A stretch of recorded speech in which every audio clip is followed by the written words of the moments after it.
عزیزان، نظر به فرمایش یک دوست بسیار قندول و مقبول و نازنینیم که حامد جان نام داره و در دبی زندگی میکنه و از برادرش یک خواهش کرده که یک آهنگ عاشقانه به نامش و به اسم مقبولش تقدیم کنم. امیدوار هستیم که آهنگ خوشش بیاید و لذت ببره.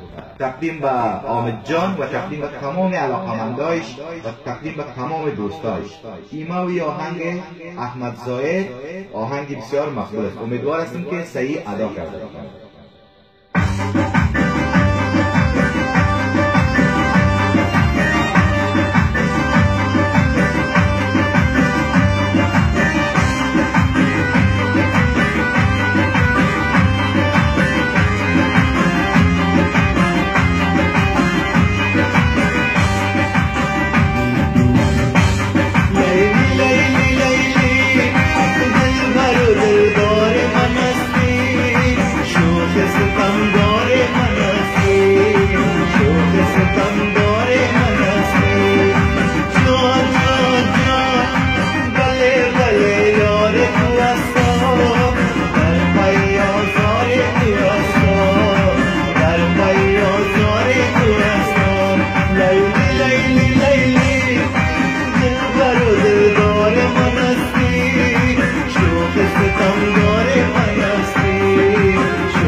Layli layli layli, dil baro dil dore manasni.